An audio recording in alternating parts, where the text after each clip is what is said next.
On my most recent trip, I decided to explore deep into the countryside. I went hitchhiking until I found somewhere remote and peaceful, where I could get far from the tourist chaos at the peak season. I wanted to camp, so I needed a map. But my phone had lost signal, and the sun was beginning to dip behind the mountains. That's when I stumbled upon a village. The place was small, maybe no more than a couple of dozen houses and rustic buildings scattered around a central square. It looked old, like it had been forgotten by time itself. The kind of place where generations of the same families lived and died without ever leaving. I was hoping to find a place to eat and rest for the night. The villagers were already gathering in the square, dressed in festive clothing, some holding candles, others carrying odd items I couldn't quite make out. It looked like a celebration. At first, I thought I had stumbled upon some local festival, something quaint and rustic that tourists would typically die to witness. There was music, though it was unlike anything I'd ever heard, slow, rhythmic, and almost hypnotic. I approached cautiously, smiling and nodding at a few people. Some started to whisper among themselves. Some smiled back, but their smiles felt wrong. Forced, like they were doing it out of obligation rather than warmth. I tried to speak to a woman near the edge of the crowd, asking what the occasion was, but she didn't respond. She just stared at me with wide eyes, her smile stretching too far across her face. I could feel a chilling sensation deep down. No one spoke English, not even close. They spoke something very local, like an older, harsher variation of the language. Still, I pushed on. I figured it was just a cultural difference. Maybe they weren't used to outsiders, and I was just overthinking things. So I kept walking toward the center of the square where the crowd had gathered thickest. That's when I noticed tables with a variety of food, which I had never seen before, and a bonfire on the ground. At first, it seemed normal enough, a large fire burning at the heart of the celebration. But as I got closer, I saw what they were burning. It wasn't just wood or kindling.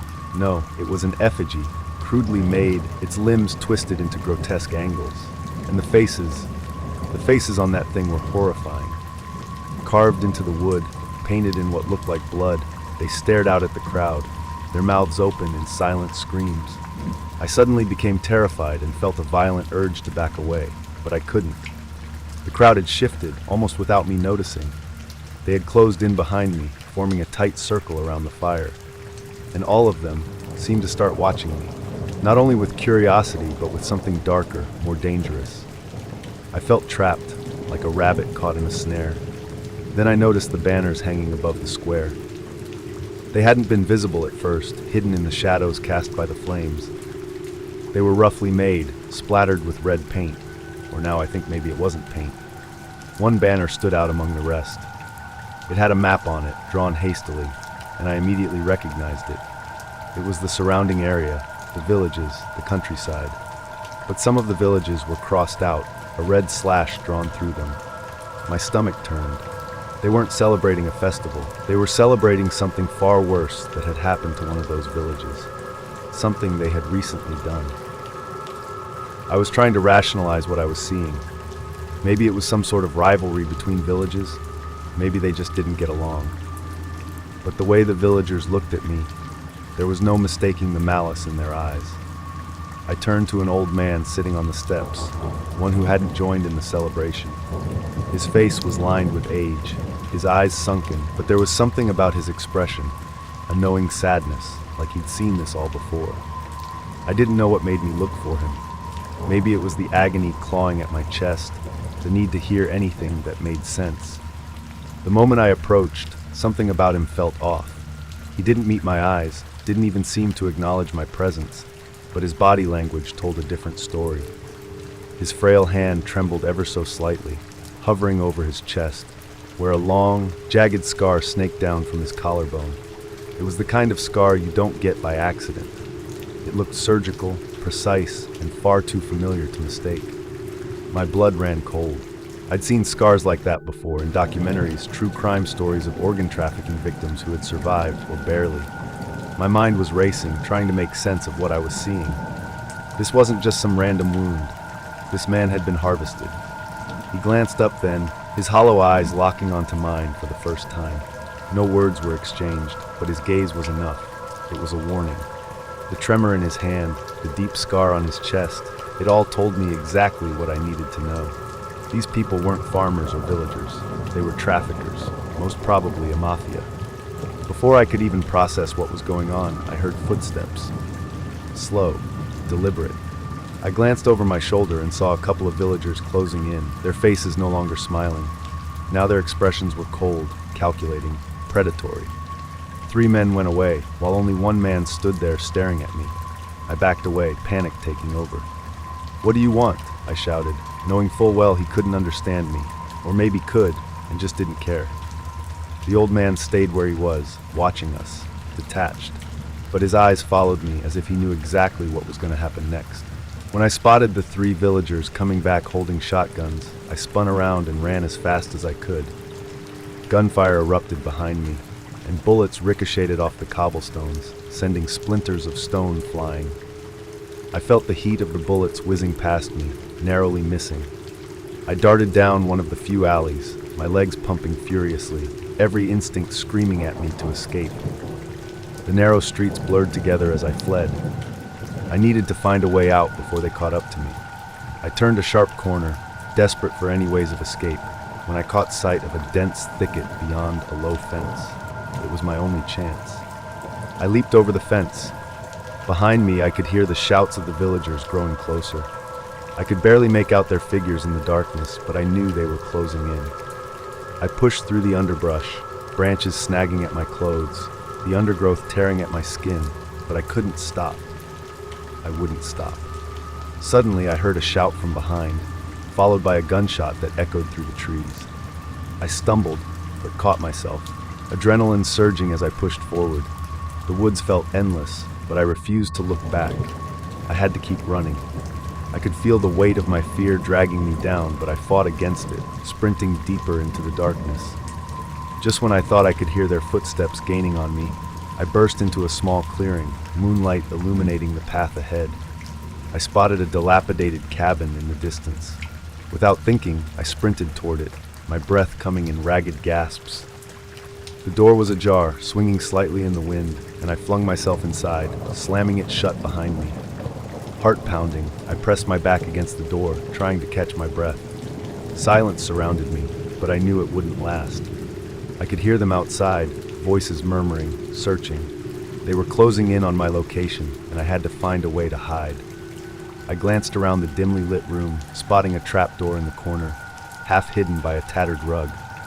Without hesitation, I yanked it open and climbed down into the dark, cool space below. I could hear the faint creaking of the cabin above me as the villagers searched, their footsteps heavy and purposeful. I crouched in the darkness, my heart racing, praying they wouldn't find me. The sounds above grew louder, the door crashing open, shouts echoing through the cabin. I could barely breathe, my ears straining to catch any hint of their movements. The floor creaked as they moved through the cabin, their voices filled with anger and frustration. After what felt like an eternity, the noises faded, and I slowly climbed back up through the trapdoor. Cautiously, I peeked out. The cabin was empty. I took a deep breath, summoning whatever courage I had left. I slipped out of the cabin and back into the woods, moving as quietly as I could. I knew I had to put as much distance between me and that village as possible. Hours later, I finally stumbled upon a road, the asphalt a stark contrast to the wildness of the forest. I collapsed beside it, gasping for breath. I had escaped, but the horror of what I'd witnessed would haunt me forever. I could still feel the eyes of those villagers on me. As I waited for a car to pass, I knew I would never forget that night. And somewhere out there, in the shadows of that forgotten village, the hunt would continue for the next victims.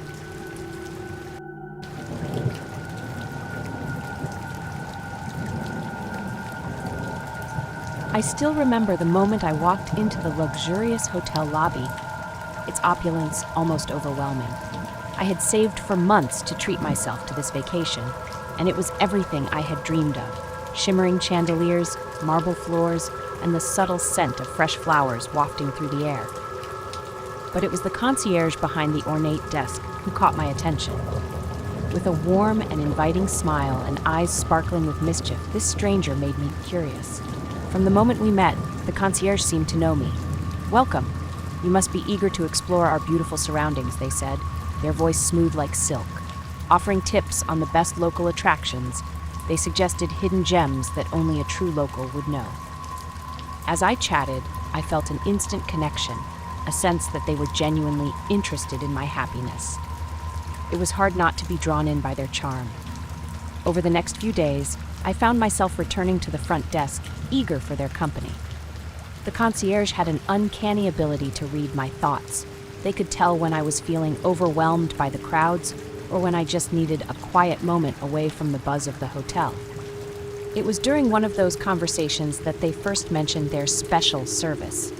"You know," they said casually, "I have a way of granting wishes. If you ever have something you desire, just ask." I laughed it off, thinking it was just a playful comment, but something in their tone sent a shiver down my spine. Days passed, and I observed the hotel's other guests, some of whom would approach the concierge with a gleam of hope in their eyes. I noticed a businessman who had come in looking anxious. He chatted with the concierge, and after a short conversation, he walked away with a confident stride. The next morning, I overheard him on the phone, exclaiming about a lucrative deal he had just landed. It felt odd. Was it mere coincidence, or something more? Curiosity gnawed at me, and I began to piece together a disturbing pattern. Guests would approach the concierge with excitement, share their wishes, and walk away transformed. But I also started to see the consequences. An older couple who had wished for eternal youth appeared increasingly frail, their laughter hollow. A young woman had wished for fame, only to be bombarded by tabloids and hounded by paparazzi. Their faces reflected a kind of emptiness that made me uncomfortable. One evening, after a particularly lavish dinner, I spotted a young man talking to the concierge, his eyes wide with hope. I decided to linger, curious about what desire he was about to unleash. They leaned in, whispering something in the young man's ear. The man's face shifted from excitement to disbelief, then back to hope as he nodded vigorously. Afterward, he exited the hotel, a smile plastered on his face. But the next morning, I found out that the young man had been found dead in his hotel room with a single bullet wound to the chest. How could this happen? What had the concierge promised him? The whispers grew louder among the guests, and I realized I had to confront the concierge before I, too, became a victim of whatever dark magic they wielded. I returned to the front desk, my hands trembling as I approached. "What happened to the young man?" I demanded, trying to keep my voice steady. The concierge's smile faltered for a moment, revealing a glimpse of something cold and calculating beneath. "He got what he wanted," they replied, their tone disarmingly casual, "but the price can be steep." In that moment, I understood. The desires they granted were traps, luring the hopeful into a web of deception. I turned away, realizing that I had to escape before I unwittingly made a deal of my own. Would the concierge let me leave so easily? I could feel their gaze on me, a heavy weight pressing against my back. Just as I reached the door to my room, a voice called out behind me. "Are you sure you want to leave?" Their words echoed in the hallway, making the air feel thick and suffocating. I froze, staring at the door handle, torn between fleeing and turning to face them. I could hear footsteps approaching, the unmistakable sound of someone gliding across the polished floor. The hotel felt like a trap, a place where desires could turn sinister in the blink of an eye. As I slowly turned, I was met with the concierge's unsettling smile, the kind that suggested they knew something I didn't. I had to make a decision.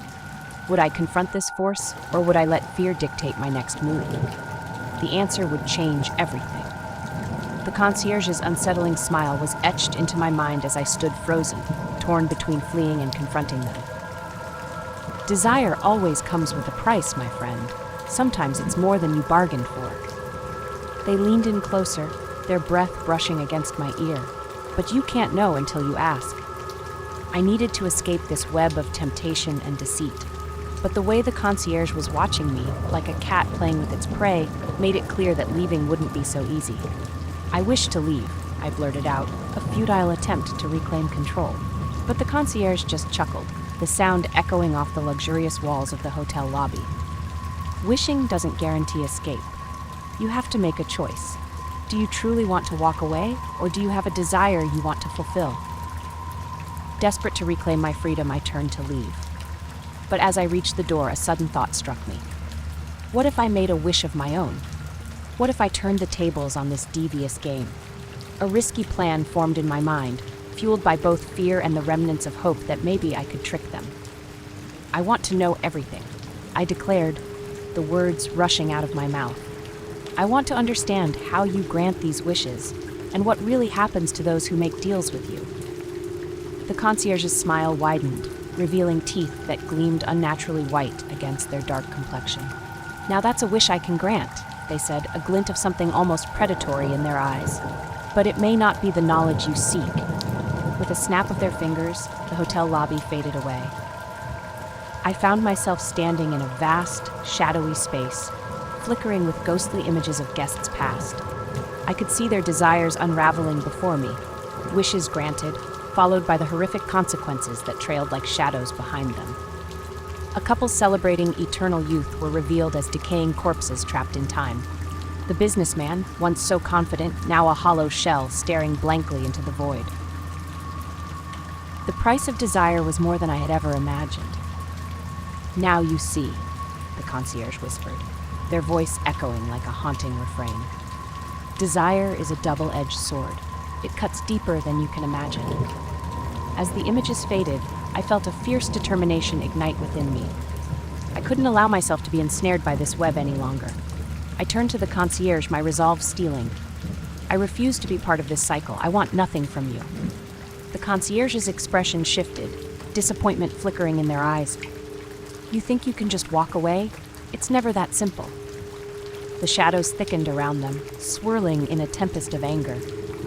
You will pay for your defiance. The concierge's voice chased me, growing more frantic as I neared the exit. You can't escape what you are. You're just like the others. With one final push, I dove through the threshold. I landed hard on the polished floor of the hotel lobby, gasping for breath. The concierge was gone, but the air felt charged, like a storm about to break. As I rushed toward the exit, I couldn't shake the feeling that I was being watched. The world seemed almost normal, yet I couldn't escape the chilling realization that I had narrowly avoided a terrible fate. But as I walked away from the hotel, I felt an unsettling sensation creeping over me, as if my wish had somehow left an indelible mark. The weight of the concierge's words echoed in my mind. Desire always comes with a price. I shivered, glancing back at the hotel, its grandeur now overshadowed by the secrets it held.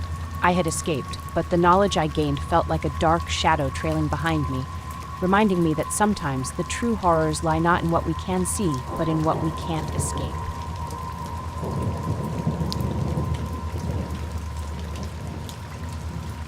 The sun hung low in the sky, casting a dull, oppressive heat over the empty train station. The platform stretched out, barren and forgotten, with an unsettling and quiet atmosphere. I stepped off the bus, feeling a heaviness settle over me. The place felt abandoned, broken benches, rusted signs creaking in the hot breeze. Everything about this place seemed wrong. The train should have come hours ago. Instead, I stood alone, stranded. A distant train horn seemed more like a ghost of sound, swallowed by the eerie silence. Shadows around the platform shifted unnaturally, twisting and curling just out of view. The stillness was oppressive. Time seemed to stretch, the minutes dragging on like they'd never end. I tried to convince myself I was alone, but it didn't feel true. As the daylight faded and the twilight grew thicker, I realized it with a growing anxiety. I wasn't waiting for a train. I was waiting for a far more sinister trip. The unease I'd been trying to push away solidified into a cold knot in my stomach. What had happened to the people who had been here before me? Had they vanished too, swallowed by the station, leaving no trace? A figure emerged from the fading light, moving slowly toward me.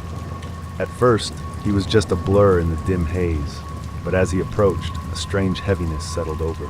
He carried an old guitar slung over his back, the wood scarred and worn like it had been through more than music. Some vibe around him set my teeth on edge, though I couldn't pinpoint why. He stepped into the light, and I saw his face, smiling, but it was the kind of smile that didn't reach the eyes. "Evening, stranger," he said gravely, like something scraping over stone. Name's Elias. Folks around here call me the storyteller. His words were like a trap, though I couldn't understand why. Without waiting for my response, he sat down on one of the benches, his guitar resting on his lap. His fingers, long and thin, began to pluck a slow, haunting tune, as if the notes themselves were warping the space. The melody wasn't just music, it was horrifying. As the man played, images flashed before my vision, unbidden and terrifying. I saw figures, their faces contorted in pain, wandering through some forgotten place, lost and searching. I heard humanoid sounds out of reach, like someone trying to speak through a fog. Elias didn't stop playing, his gaze never leaving mine. "You've got your own ghosts," he murmured quietly, yet cutting through the oppressive silence. "I can see them clinging to you." I tried to shake off the bad feeling creeping over me, but the truth of his words hit harder than I wanted to admit. My past, the things I'd tried to leave behind, always seemed to follow me. My breath caught as faces passed through my memory, people I had lost, people who had simply disappeared, leaving behind only questions and a deep emptiness. "Yeah," I said softly, barely able to form the words. "I've lost people." His smile widened, but it didn't feel comforting. It felt predatory. "We all lose people," with his fingers never stopping their dance across the guitar strings. "The question is, what do you do with that loss?" I could feel the platform leaning in, as though listening, feeding off the tension. "Stay," he said with a low voice, almost hypnotic. "There's something in the dark, beautiful if you know how to find it." His stare glinted with an unsettling intensity. "But first, you have to give your story to it." His words lingered, pulling deep inside me. Part of me wanted to speak, to unburden myself. But another part, the part that screamed danger, told me to run. I realized then that I was standing on the edge of what I couldn't fully understand, a choice that would change everything. He faced me deeply, daring me to speak, to let the secrets I'd buried for so long finally surface. The silence after those words was suffocating, with an unseen weight. He leaned forward. "Every soul carries a burden," he murmured. "The stories we hold can drag us down, or they can set us free. Which will yours do?" A deep ache stirred within me, a pain that had never really gone away. I spoke, shaky and raw. "My sister, she disappeared one night, just vanished. We searched for weeks. When they found her..." I paused, the memory tightening around my throat. She wasn't the same. She was gone, in more ways than one. Elias's expression remained unchanged, but his eyes seemed to brighten with a sinister glow. "You've been carrying her with you, haven't you? The guilt, the weight of it all. It's not just loss, it's survival." Those words were harsh, as if he'd reached inside and uncovered the guilt I had buried deep. I had always felt responsible, as if I should have known, or stopped it. If I'd gone after her sooner, maybe I could have saved her. The ground beneath me seemed to tremble as the man's fingers moved over those guitar strings. It was not just haunting, it was alive, creeping into my thoughts and pulling out my deepest fears. "She's still here." His voice was almost lost in the odd tune. "She never left, she's still waiting for you." I felt fear. "Waiting for me?" I repeated, fear twisting in my gut. "Is she trapped here?" Elias's smile was almost reverent but unnerving. "Not trapped, bound, tethered to this place, to you. Until you face the truth, neither of you can move on." I felt the walls closing in, full of secrets and the weight of untold stories. My words barely escaped as I asked, "What do I have to do?" His final note was long and cold. "Face the darkness, tell the story, release her, and you'll release yourself. Only then will you both be free." The platform seemed to hum with an unnatural energy, as if the station itself was alive, hungry for the grief that filled the space. The shadows crawled along the walls, telling secrets in a language I couldn't understand, but felt deep in my bones. My heart pounded as I realized that I wasn't just standing on an empty platform. My sister's disappearance was the thread that tied me to this place. A new, slower melody was strummed, the notes curling like a soft breath on the back of my neck. His fingers moved with an unreal grace, as if they were part of a much older person than him. The music wasn't just a song. It was a summoning, a beckoning call from the other side. "You feel it, don't you?" Elias asked, softly but heavy with meaning. "The stories here crave an ending. They demand to be told, and your pain is their fuel. Stay and let your sister's story become one with the others. You can be part of the eternal. The thought of staying, of giving in, was almost alluring. I could feel the pull, an escape from the uncertainty, a way to be with her again, bound by what is beyond life. The station promises reunion, of becoming one with the stories that filled its walls, of never being alone. But then, memories of my sister flooded back. Her laughter, her light, the way she'd always been there when I needed her. I could almost hear her, begging me not to give in. The thought of surrendering her to this prison filled me with cold. I couldn't let her become another lost, forgotten soul. "What happens if I leave?" I asked, my voice fragile but growing stronger with each word. His smile faltered for just a moment, and the ambience around him trembled, as if it could sense my hesitation. "If you leave," he said slowly, "you face the unknown. The world beyond this place offers no promises, only uncertainty. But your sister's memory will be your own, untouched. You may find peace, or you may find more anguish, but you'll be free." The word free haunted me, both a promise and a curse. Staying would mean giving in to the call. But what would that cost me? As the train's distant whistle grew louder, a subtle vibration ran through the railway. I felt the rumble beneath my feet, the tracks trembling in anticipation of what was coming. Whatever choice I made, it had to be now. My sister's loss had haunted me, shaped my every thought, my every action. But now, standing here, I knew I couldn't let that define me anymore. "I choose to leave," I said, each word like a blow cutting through the oppressive tension. "I'll carry her with me, but I won't let this place take us." Elias's eyes flickered, a strange blend of sadness and understanding passing over his face. "Then you walk into the unknown," he said softly, almost as if he regretted the answer. "But don't fool yourself, the darkness will always be waiting." I turned toward the tracks, feeling the weight of the decision settle over me, but with it came a sense of purpose. The rumble of the train grew louder, a steady beat pulling me forward. Step by step, I left the fellow stranger behind. His world of shadows and stories faded from view. The train's arrival was imminent. The screech of its brakes echoed through the empty railway as the shade began to unravel. As the train slid to a halt in front of me, its doors opening with a low hiss, I took one last look back.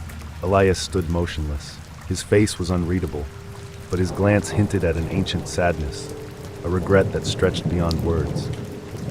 As the train began to pull away, gaining speed with every passing moment, I watched the scenery disappear into the night, but I knew they would never truly leave me. The haunting melody lingered, a reminder that would always exist on the periphery.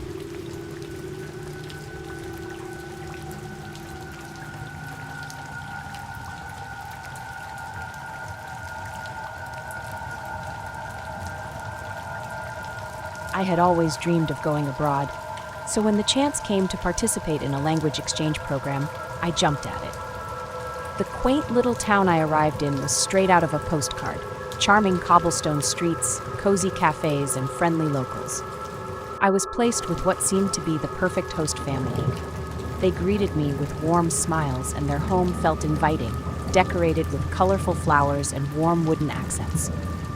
The first few days were a dream. They introduced me to traditional meals that tasted delicious, and we spent evenings talking about our cultures, sharing laughs and stories. However, as time went on, I started to notice small things that began to unsettle me. It was subtle at first. I'd hear muffled conversations coming from the kitchen at odd hours, voices raised in what seemed like urgency. But the moment I entered the room, the discussion would stop abruptly. When I asked about it, they would brush it off, saying it was just them planning a surprise for me. I wanted to trust them, so I smiled and went along with it. The food, once delightful, began to feel peculiar. One night, they served a dish that looked like a stew. When I asked what it was, the mother figure smiled too widely and said, "Oh, it's a local delicacy. You'll love it." I hesitated, but decided to be polite and took a bite. The taste was off, strange and slightly metallic. I forced it down, convincing myself it was just my imagination. The real discomfort set in when I was invited to participate in bizarre games. They called it family bonding. It felt more like a performance than a game. One evening, we played a game that involved passing around a bag. When it was my turn, I opened it, expecting something fun. Instead, I found a collection of oddly shaped keys and scraps of paper that seemed to be names. Confused, I looked up, and the family was watching me closely, their smiles stretching a little too far. "Don't worry, it's all part of the fun," they said in unison, laughter spilling from their lips, but it didn't feel right. As I tried to keep my composure, I began to feel more like a guest of honor in some unsettling ritual rather than a member of the family. My discomfort grew when I was invited to participate in a peculiar local custom called the gathering, which involved going to a strange part of town at night where families supposedly exchanged gifts. I was nervous but didn't want to seem rude, so I agreed. That night, we walked through the dimly lit streets, their silhouettes stretching long behind us. As we neared an old, decrepit building, the father figure turned to me with an unsettling glint in his eye. "You'll see, this is where our town shows its true colors." The gathering was nothing like I expected. People stood around in small circles, whispering, their faces obscured in darkness. They exchanged items that looked far too similar to the strange things I'd found in the bag at home. I felt a knot in my stomach, the sense that I had wandered into something I couldn't quite understand. Feeling increasingly uneasy, I excused myself and hurried back to the house. Alone in my room, I began to piece together the unsettling puzzle. That's when I noticed something odd, a draft coming from a corner of the hallway. The air felt colder there, almost beckoning me. Driven by a mix of fear and curiosity, I crept down the hallway toward the source of the chill. I opened the door, and to my shock, I found a hidden basement. The walls were lined with shelves filled with various items, old photographs, clothes that looked like they belonged to someone else, and jars filled with murky liquids. I dug deeper, my breath quickening as I stumbled upon a diary, worn and tattered. As I flipped through the pages, I found entries about past exchange students, each detailing their experiences, but then they abruptly stopped. The last entry chilled me to the bone. They said it was for my own good. This family wasn't just a host family. They were collecting pieces of their guests, using us to fill a void they could never replace. I sprinted back up the stairs, adrenaline coursing through me. Just as I reached the top, I heard voices coming from the living room, talking about the next gathering. There was no time to waste. I dashed to my room, grabbed my things, and quietly opened the window. The ground below seemed far away, but there was no other choice. I climbed out, praying they wouldn't hear me. Just as I hit the ground, I heard the front door slam open. The father figure's voice boomed through the air. I took off. The town seemed alive as I raced past shadowy figures, unsure if they were friends or foes. Every corner I turned felt like a gamble, but I couldn't stop now. My life depended on it. As I rounded a corner, I stumbled upon an alleyway that felt oddly familiar. Maybe I could find help or at least a way to contact someone who could get me out of this nightmare. I moved cautiously toward the light, my breath shaky, unsure of what awaited me. To my surprise, the light led me to a small cafe, bustling with locals. I quickly slipped inside, hoping to blend into the crowd. I spotted a friendly-looking barista and rushed to her. "I need help," I whispered urgently, glancing back toward the alley. "I'm being followed." The barista's eyes widened, and she nodded. "You're safe here. Just sit and act natural." I sank into a booth, grateful for the sense of safety, but my mind raced. I needed to figure out a plan. Minutes felt like hours as I waited, my anxiety rising with each passing moment. Would they come looking for me here? Just as I contemplated my next move, the barista returned with a steaming cup of tea. "Drink this," she urged, her voice low. "It will calm you down. You can't let them know you're here." Suddenly, the door swung open, and a rush of cold air swept through the cafe. My breath caught in my throat as I spotted the family entering, their expressions tight with frustration. I quickly lowered my head, hoping they wouldn't notice me. My anxiety rose, and I silently willed the barista to understand my situation.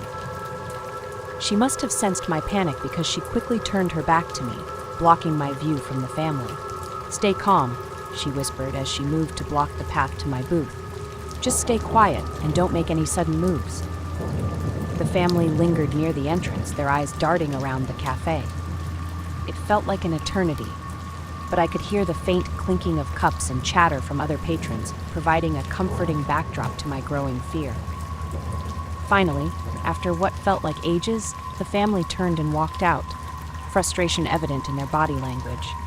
I released a breath I didn't know I was holding. The barista turned to me, relief washing over her face. "You're safe for now, but you need to leave town. You can't go back to them, they'll come looking for you again." I nodded, gratitude flooding through me. She handed me a small slip of paper with an address on it. "This is a safe house nearby. They'll help you, just don't stop running until you get there." With renewed determination, I left the cafe, anxiety coursing through me, but fueled by the will to escape. I had no intention of being another piece in their convoluted game. I would fight to break free, to reclaim my life, and to warn others about the hidden dangers lurking in the corners of this seemingly perfect town.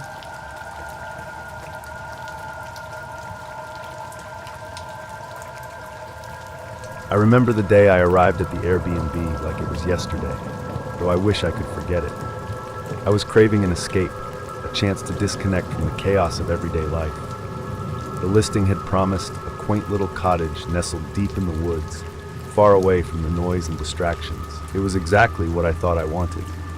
But as I drove down the winding dirt road, the trees grew taller, the sunlight dimmer, and an unsettling feeling began to settle in.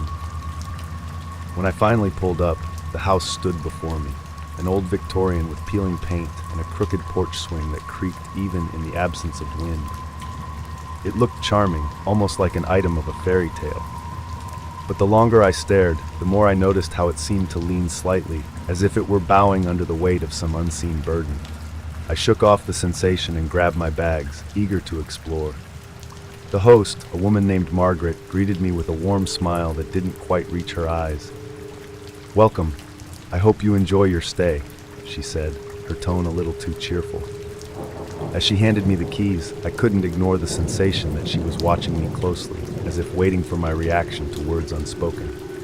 The interior of the house was a mix of antique furnishings and a few modern touches. Dust motes danced in the light filtering through the heavy drapes. I wandered through the living room, where a large, faded portrait of a family hung over the fireplace. Their eyes appeared to follow, but I told myself it was just my imagination. As I settled in, I explored the nooks and crannies of the house. The kitchen felt strangely cold, regardless of the sunlight streaming in, and there was a smell, a mustiness mixed with a hint of floral. I pushed it to the back of my mind. I was here to relax. That night, after a long walk, I collapsed into bed, hoping for a good night's sleep. But around midnight, I awoke to the sound of a door creaking open somewhere in the house. I could have sworn I heard a soft mumble, like carried on the breeze. I convinced myself it was just the house settling, an old structure groaning in the night. But I couldn't sleep at all. Instead, I lay there, listening to the sound of the wind outside, punctuated by those distant undertones that seemed to call out to me to uncover whatever secrets lay hidden in those walls. Little did I know, the real horror was just beginning. The following day, I tried to shake off the unsettling feelings from the night before. I spent the morning hiking through the woods, but the speaking winds kept pulling me. When I returned to the house, I decided to dig deeper into its history. I started in the small living room, flipping through old magazines and books that had been left behind by previous guests. Among the dusty volumes, I found a local history book with a faded cover. The spine cracked as I opened it, revealing yellowed pages filled with photographs and stories about the town. But one passage left me unsettled. It spoke of a tragic event in the late 1800s, a fire that had consumed the original structure of the house. A family had perished inside, their screams blasting through the night as the flames engulfed their home. It detailed how the house had been rebuilt in the same spot, but the townsfolk said that the spirits of the family never truly left. I felt a knot tighten in my stomach as I read on. Driven by curiosity and a sense of foreboding, I decided to explore the attic, a place I hadn't yet ventured. I discovered a faded scrapbook filled with photographs of the family from the book. There were pictures of a smiling couple, their 2 children laughing in the backyard, playing under the very same trees that surrounded me now. But as I flipped through the pages, the atmosphere shifted. One photograph stood out, an image of the family in front of the house, their faces blank, as if they were trying to hide from the camera. It sent a jolt of fear through me. I found a portrait of the mother from the photographs, but it was the other side that shook me. A faded inscription read, "Always with you, my love." I could hear the unmistakable sound of soft footsteps behind me, a slow, deliberate approach. I whipped around, but there was nothing there. I could only sense a presence lingering in the room, as if the very walls were breathing, waiting for me to uncover their deepest secrets.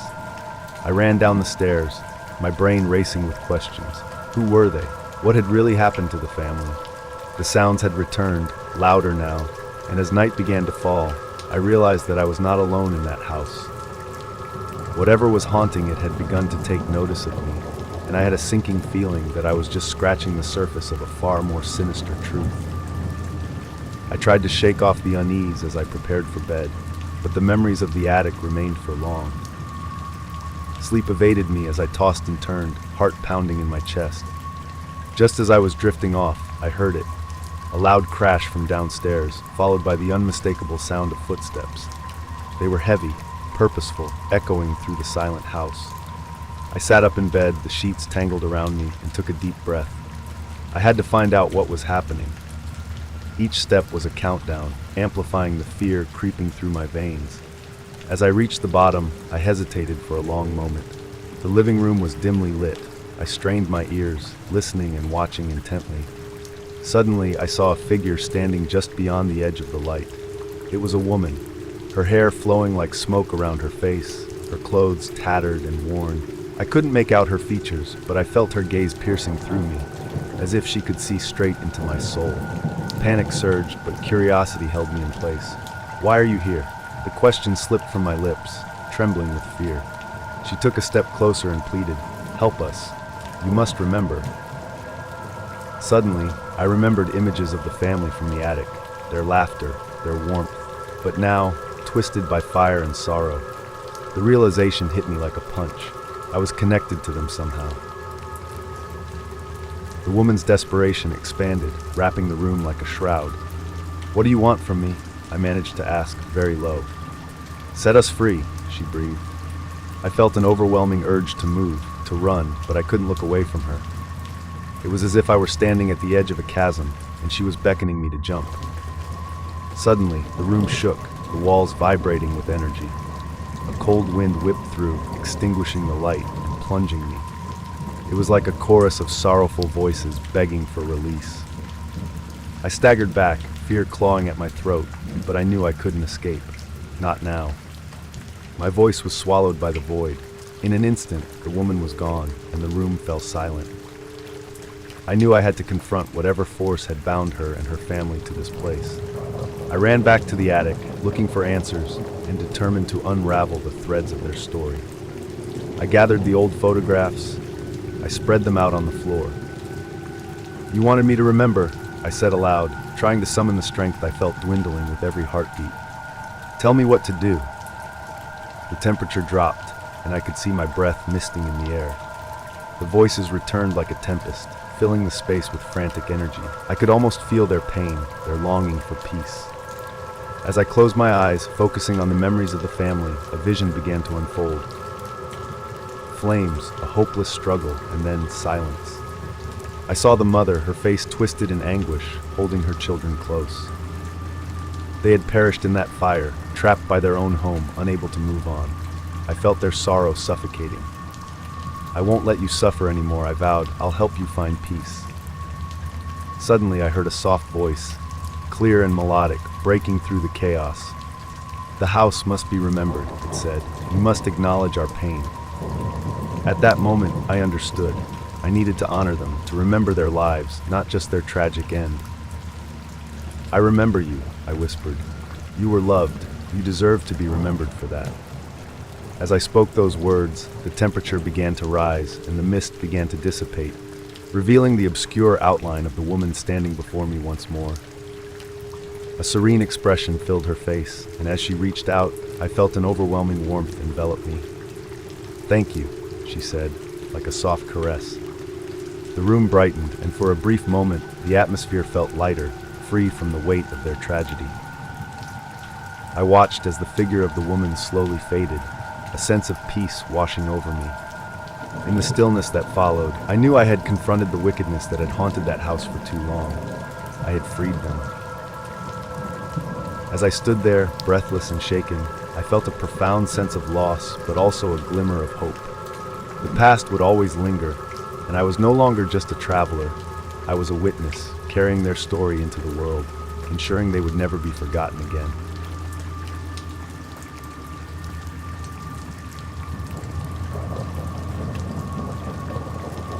I arrive at the bustling international airport, my excitement bubbling over as I imagine the vacation ahead of me. The atmosphere is vibrant, families reuniting, couples embracing, and the hustle of travelers dragging their luggage to far-off destinations. I can hardly wait to grab my bag and head out into the unknown.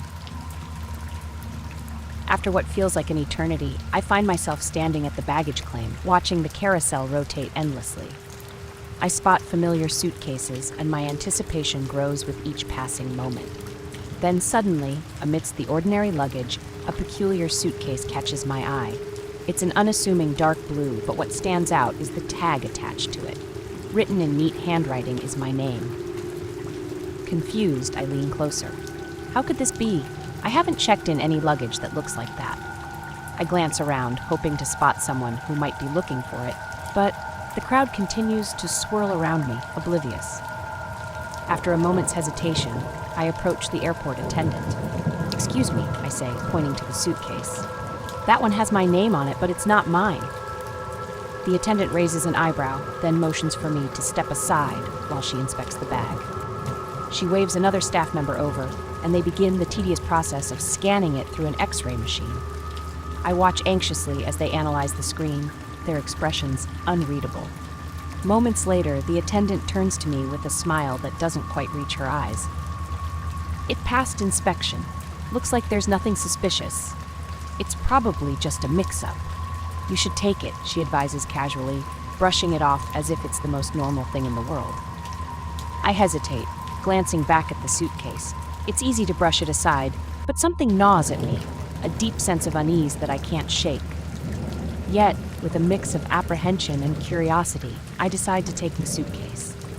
After all, I reason, it might belong to someone who simply made a mistake.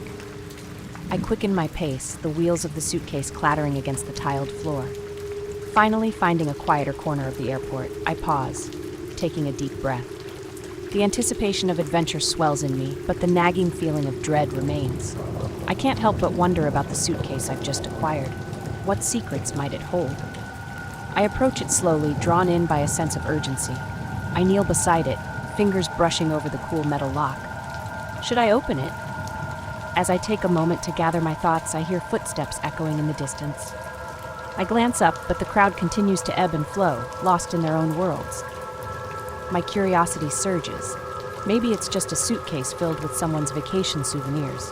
I twist the lock, the sound echoing in the stillness. With a soft click, the lid pops open, and I'm greeted by an unsettling sight. The contents are far from the typical clothing or trinkets I expected. Instead, I find bundles of cash, neatly wrapped, lying atop a layer of what looks like discarded airline tickets. My stomach twists as I dig deeper, revealing more disturbing items, vials of liquid, each labeled with unfamiliar names, and odd, unidentifiable objects tucked away in hidden compartments. This suitcase isn't just a random mix-up. It's a harbinger of something sinister. Just as I'm about to close the suitcase, I notice something glimmering beneath the cash. A small tracking device, blinking ominously. It all clicks into place. I've unwittingly become part of a dangerous operation, one that involves smuggling and secrecy. As I back away from the suitcase, trying to regain my composure, I can't shake the feeling that I'm not alone. What have I gotten myself into? My only choice is to act quickly, but the danger feels closer than ever, lurking just beyond the next corner. The contents lay before me like a Pandora's box, filled with shadows and secrets. Bundles of cash sit precariously atop a layer of airline tickets, the names printed on them foreign and unfamiliar. I gulp, each breath feeling heavier than the last. Cautiously, I reach for the bundles of cash, fingers brushing against the crisp bills. They feel real, far too real. I slide one out, the thrill of danger coursing through me. I should close the suitcase and walk away, but something compels me to dig deeper. I need to know what I've stumbled upon.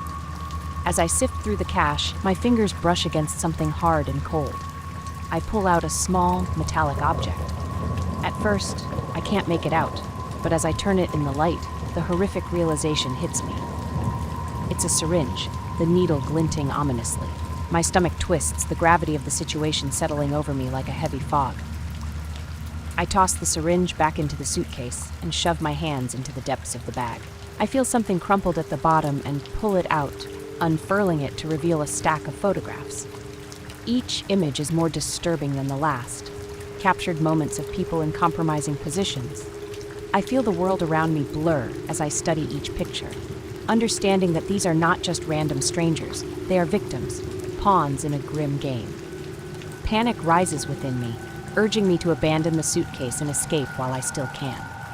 But just as I'm about to slam it shut, I catch a glimpse of a name scrawled in the corner of one photo, someone familiar. My blood runs cold. It's a name I recognize from the news, a missing persons case that sent waves of fear through the community. This can't be happening.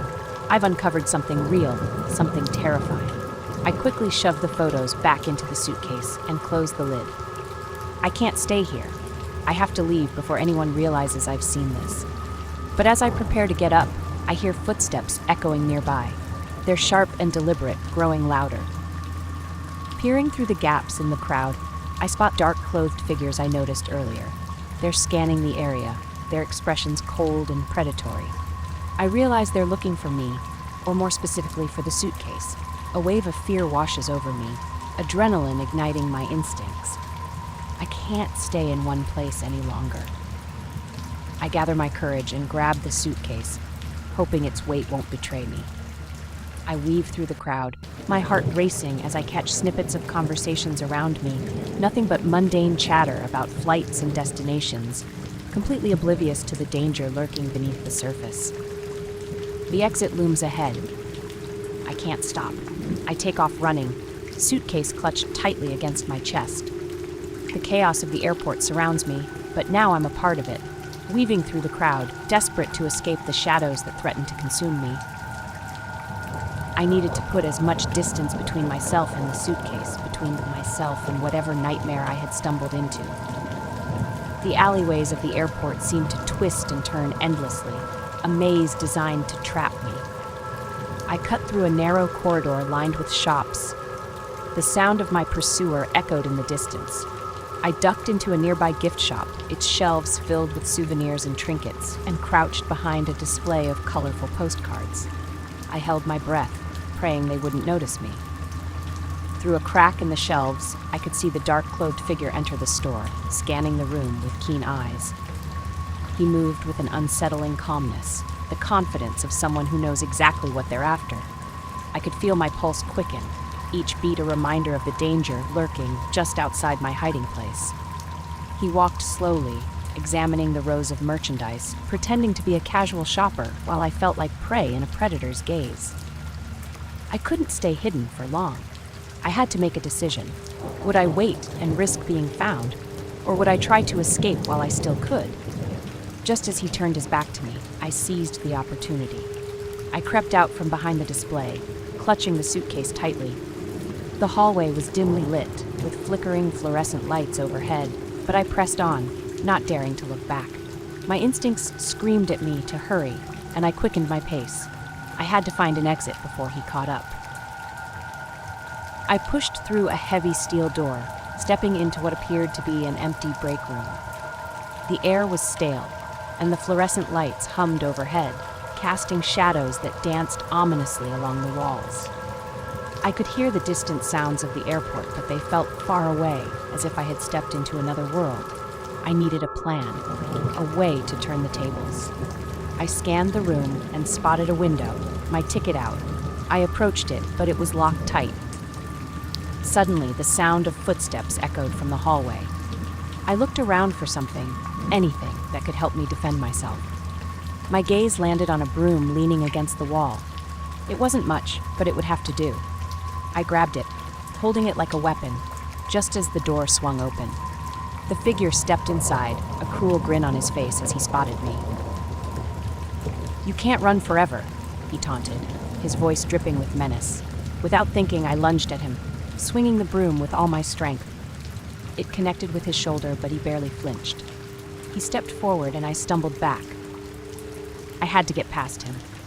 With a sudden burst of determination, I bolted for the exit, pushing the door open and bursting back into the corridor. I ran past startled workers and travelers, my lungs burning with exertion. I spotted a staircase leading to the parking garage and made a split-second decision to go up. The sound of my footsteps echoed in the concrete stairwell, and I hoped I was losing him. Reaching the top, I pushed through the door and into the parking garage. It was nearly empty. I glanced around, looking for any vehicle that could get me out of there. My gaze landed on a taxi parked at the far end, and I sprinted towards it. But before I could reach the car, I heard footsteps behind me. I turned to see him emerging from the stairwell, eyes narrowed, determination radiating from him. I was running out of time. Just as I reached for the door handle, he was there, blocking my path. I felt the panic rise, but something inside me snapped. "Get in!" I shouted at the driver, who had been watching the unfolding scene with wide eyes. Without waiting for his response, I pushed past him, forcing my way into the back seat. The driver's foot slammed on the accelerator, and we lurched forward. I turned back to see the dark figure standing in the middle of the parking garage, fists clenched and a look of fury on his face. As we sped away, I felt the adrenaline slowly drain from my body, leaving me trembling and breathless. I glanced out the window, heart racing as the airport faded into the distance, but I knew the danger wasn't over. I had uncovered a web of darkness that reached far beyond that suitcase, and somewhere out there, the game was far from finished.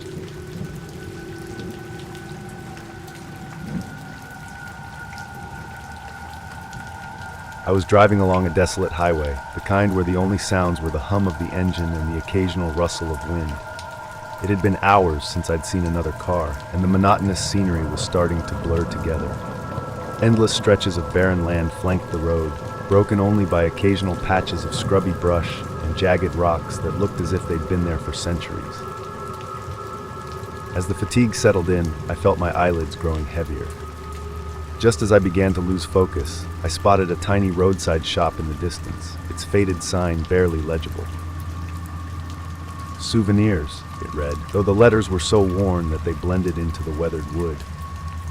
I pulled into the gravel lot. When I stepped inside, greeted by a creak that seemed to reveal secrets of its own, there was a scent of dust and a mix of old wood and rotten fruit. An eccentric collection of items were lining the shelves. Old photographs of people I didn't recognize, strange dolls that seemed to be alive, and trinkets that looked like they belonged in a museum. The walls were plastered with peeling wallpaper depicting landscapes that felt both familiar and foreign, almost dreamlike. As I wandered deeper into the shop, I noticed an old man behind the counter. He had a long, gray beard and eyes that sparkled with a mix of mischief and wisdom, as if he'd seen far more than he let on. "Looking for something special?" he asked me. I hesitated, unsure of how to answer. The shop felt alive, as if it had a pulse of its own. "Just browsing," I replied, forcing a smile. But the truth was, I felt drawn to this place, an inexplicable urge pulling me toward the back wall, where an array of oddities awaited. I was standing in front of a display case filled with small, intricately carved items. Among them was a tiny wooden box adorned with strange symbols that seemed to shimmer in the dim light. It drew my attention like a moth to a flame. I reached out to touch it, and as my fingers grazed the cool surface, a jolt of energy shot through me. "You found the keeper's chest," the old man said, his eyes glinting. "A beautiful piece, isn't it? Each mark tells a story, a history woven into the very wood." I felt a chill run through me. What stories did this object hold? In spite of my better judgment, I asked how much it cost. The price was surprisingly low, and before I could second-guess myself, I handed him the money. The shopkeeper's grin widened, revealing yellowed teeth. Take care of it, he said, his voice dropping to a soft tone. I nodded, unease bubbling inside of me, but I shrugged it off as just the remnants of an exhausting day. Clutching it tightly, I stepped back into the fading light, leaving behind the strange atmosphere of the shop. As I drove away, the box sat on the passenger seat, a weighty presence that felt both comforting and ominous. I glanced in the rearview mirror again, but the shop had vanished as quickly as it had appeared, leaving me with only the memory of its unsettling aura and the feeling that I had crossed a threshold I couldn't undo. The moment I placed the tiny wooden chest on my nightstand, a strange sense of foreboding washed over me. It was just a simple trinket, ornate carvings and mysterious symbols, but it felt weighty, as if it held the secrets of the universe. The shopkeeper's words, it has a way of revealing truths we might not want to face. I brushed off the feeling, convincing myself that it was just fatigue from the long drive. That night, I tossed and turned. The night felt almost charged with energy, and I slept for what seemed to be a few minutes. I woke up, drenched in a cold sweat. It was just after midnight, the moonlight casting a silver glow across my room. I glanced at the box, now glooming faintly. The symbols seemed to pulsate as if alive. I reached out, hesitating for a moment. It felt wrong, but curiosity overwhelmed my hesitation. I opened the lid slowly, and as it creaked open, an icy breeze swept through the room, making it hard to breathe. Inside it lay nothing but blackness, an endless void that seemed to swallow the light. I peered deeper, straining to see anything, but all I found was a sense of melancholy that clawed at my insides. I quickly closed the lid, trying to shake off the growing fear that threatened to engulf me. In the following days, the nightmares began. Each night, I somehow got trapped, suffocating on echoes of muttering voices surrounding me. I'd wake up gasping, drenched in sweat, the weight of an unseen presence pressing down on me. And always, the chest remained there, silently watching.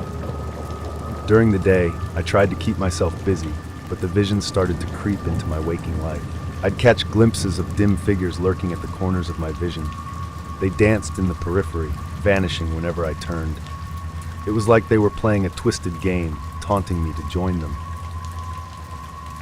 One evening, as I sat at my desk, an insistent murmur sounded like it was clawing at my sanity. My hands trembled as I reached for it, but I opened the lid with worry, mixed with a perverse curiosity.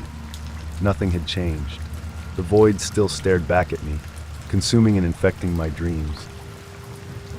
I felt a surge of energy, seeing faces twisted in agony, their eyes pleading for help. I fell back, panic rising within me as I slammed the lid shut. The box felt like a portal to another world, one that was full of torment. I couldn't ignore the shopkeeper's warning. I thought about returning the object, but the idea terrified me even more. That night, the nightmares escalated. I was trapped in a labyrinth, with voices conjuring my name. Each moment I turned, I saw faces, the lost souls forever haunting me. I couldn't escape their grasp, and I could feel my sanity slipping away with every passing moment. When dawn finally broke, I sat up in bed, sweating cold. I glanced at the box, and for a brief moment, I thought I saw movement inside. The wood creaked as I slowly approached it, my fingers trembling. With a deep breath, I opened the lid one more time, determined to confront whatever lay within. The room was consumed in an inky smoke. I realized with horror that I hadn't just bought a trinket. I had unleashed some entity that should have remained buried, and now it wanted me. That night, after the box had unleashed its evilness, I could hardly sleep. I lay in bed, eyes wide open, staring at the ceiling, thinking of what I had invited into my life. I tried to believe it was just a figment of my imagination, a trick fueled by anxiety. But I could still hear the rustle of the wooden chest, as if it were asking me to open it again. When morning finally came, I felt miserable in my own body, the remnants of sleep deprivation weighing heavy on my shoulders. I got out of bed, still dazed, and poured myself a cup of coffee, hoping to shake off the nightmares. But as I sipped the bitter brew, I caught a glimpse of an entity in the corner of my eye, flickering against the wall. I turned to look, but it was gone. replaced by the soft glow of morning light filtering through the window. I shook my head, trying to dismiss it as the remnants of a nightmare. But the more I tried to ignore it, the more vivid the visions became. As days passed, the world began to blur. Objects shifted out of place, shadows lingering. They weren't just in my imagination, they were all around, drifting through like a haze. I could hear them clearly now, crying for help, but I didn't know who they belonged to or how to help them. One evening, feeling increasingly isolated, I decided to take a walk. The sun was setting. As I walked, the familiar landscape began to twist. The houses appeared warped, their colors fading into grotesque hues. The world felt surreal, as if I had stepped into a painting gone wrong. Suddenly, I heard a woman's voice calling my name, and I froze. I turned, searching for the source, but there was no one around. The voice was soft and sweet, yet laced with a deep sadness.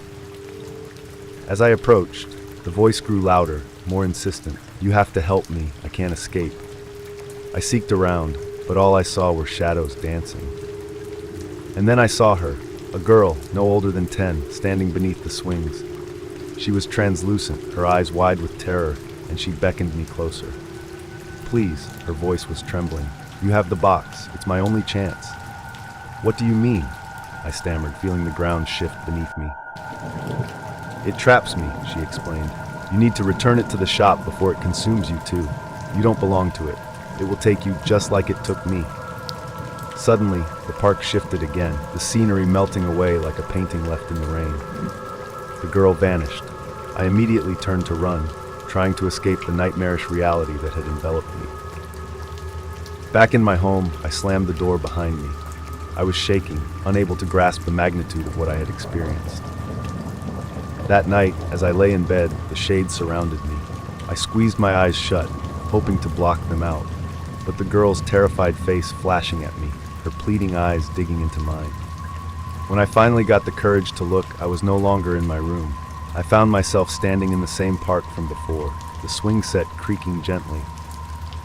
The girl stood there, her form flickering like a candle in the wind. "You have to choose," she said, like a distant thunder. "It's either you or me. Return it or be lost forever." I realized then that the line between reality and the supernatural was unraveling, and I had to confront the truth. The weight of my decision pressed heavily upon me, and I knew that the choice would haunt me forever.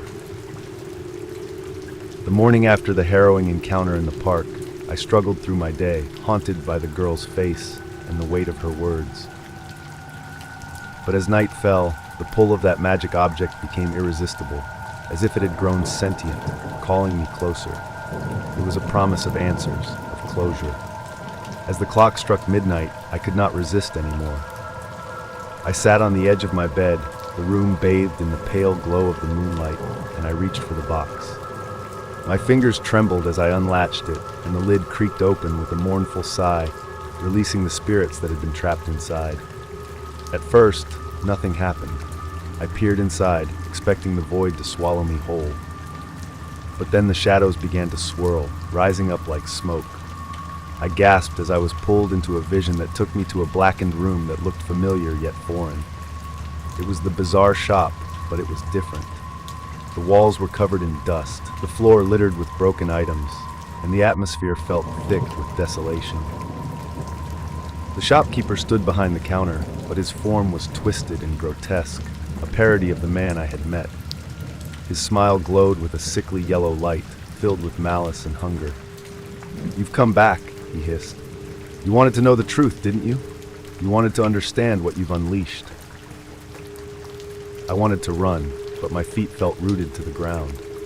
"What have I done?" I managed to choke out, the words barely escaping my lips.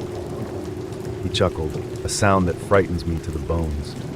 "You thought this was just a trinket, a pretty container to collect dust on your shelf, but every item in this shop holds a piece of a soul, a fragment of someone who has been lost, just like you will be if you don't act quickly." I was absolutely horrified. "I didn't mean to. I just wanted a souvenir to remember my trip." The shopkeeper's smile widened, revealing teeth sharp enough to cut glass. "Ah, but that's where you went wrong. Each item is cursed. and now you are part of that curse. You have to choose. Keep the chest and become one of us, or return it and risk losing your own soul forever. The shapes began to coalesce, forming mouths moving in silent screams. I could see the girl from the park among them. I was thrust back into my room, gasping for air, the chest still open before me. It had already claimed a piece of me, and I could feel it slowly tightening its grip. Terror rippled through my veins. I had to return it. I needed to break this curse before it consumed me completely. But how? The shop had vanished without a trace, leaving me trapped in a nightmare with no way out. I threw the box across the room, and it landed with a thud, writhing and twisting in fury. I reached for my phone, hoping to find some clue about the shop or a way to break the curse. I typed frantically, but all I found were dead ends. No records of the shop, no mention of the cursed items. I felt hopeless, lost in a nightmarish labyrinth. Then, a notification pinged. An article from a local blog caught my eye. It detailed a series of strange disappearances along the very highway where I had found the shop. The last known sighting was eerily similar to my own experience. People vanishing after visiting a mysterious roadside shop filled with peculiar trinkets. The article hinted at a legend surrounding the items, saying they were cursed, tied to the fate of their previous owners. I felt a cold sweat prickling my skin as I read the final lines. Those who take these items are bound to the shop's fate, forever intertwined with the souls trapped within. I knew I had to act fast. I was determined to confront the creatures one last time. But as I looked inside the box, the faces of the lost souls surged forth, their cries merging into a horrifying symphony. I felt an icy grip clawing at my heart, threatening to pull me into the void. I could feel my grip slipping, the weight of the curse becoming unbearable. If I failed to break the cycle, I would join the ranks of the lost, another soul trapped within, forever doomed to the cries of those who came before me. I tripped as I ran, trying to return it to the cursed shop. But as I reached the familiar stretch of highway, the roadside souvenir shop was gone, replaced by nothing but empty space and flickering streetlights. In that moment, as the steam closed in, I understood the horrifying revelation. I had become the new keeper of the box, destined to guard its cursed contents for all eternity. And deep down, I knew that one day, someone else would cross upon this bizarre relic, unwittingly repeating my fate, just as I had done before.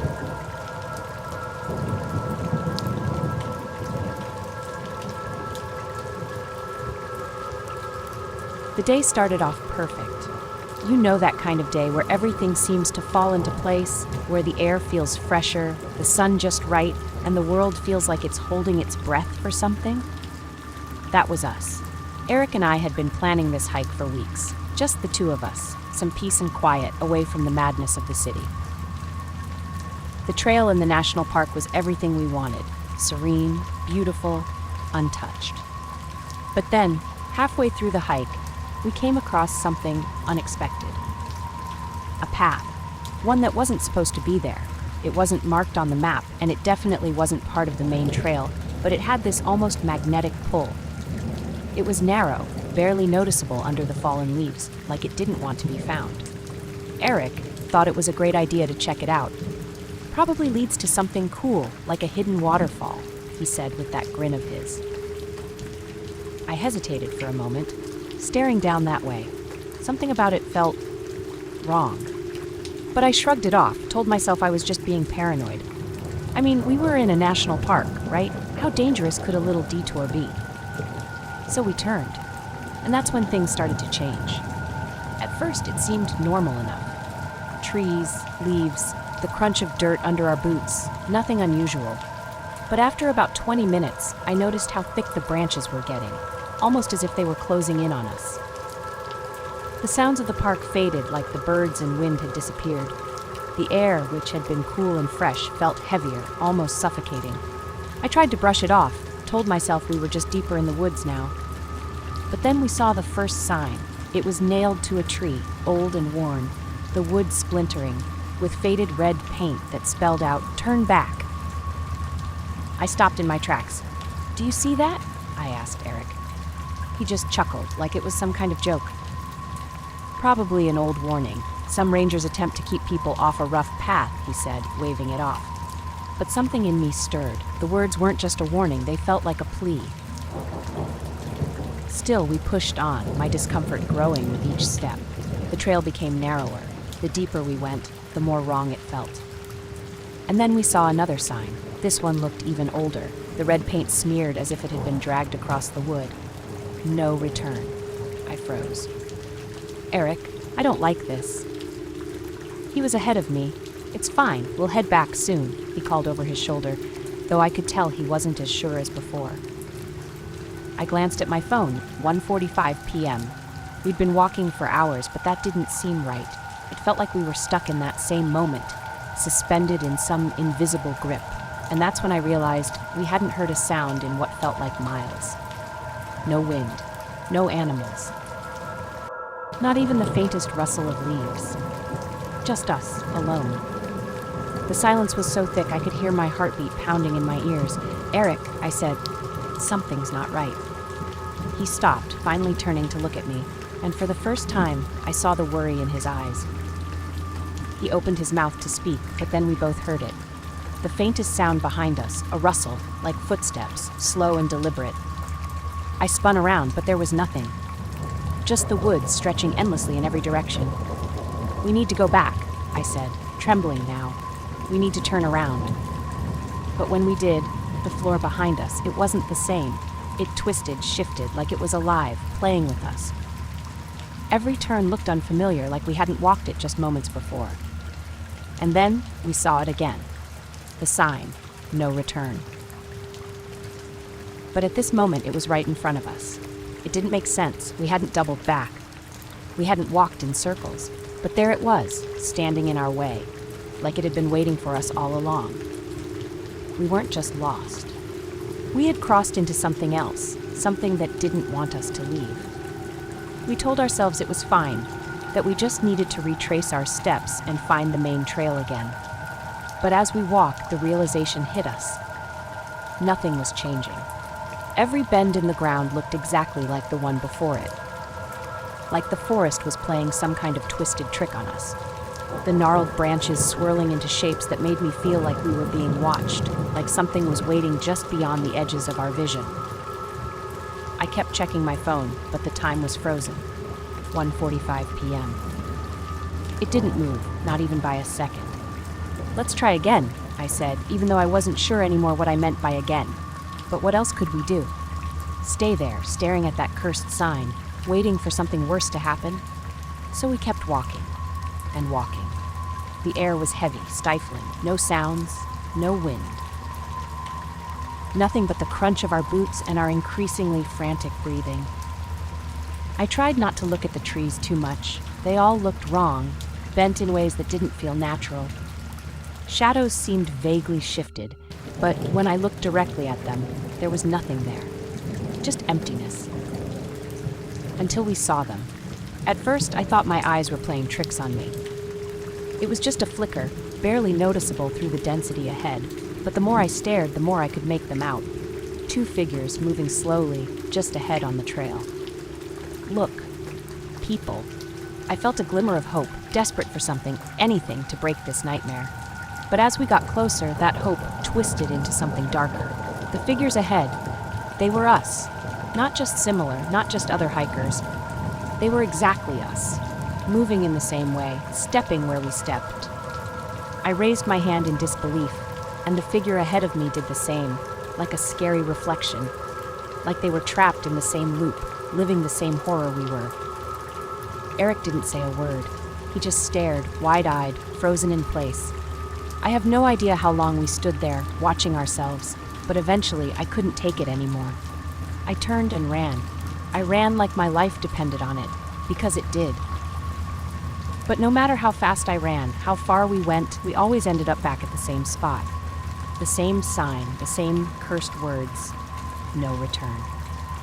The sun never sets. The figures still move in the distance, always just out of reach, following our exact steps. The battery of my phone is running out, and I can only leave these notes for anyone that may find it one day. Nothing matters anymore. We're not getting out. We are stuck here. Forever.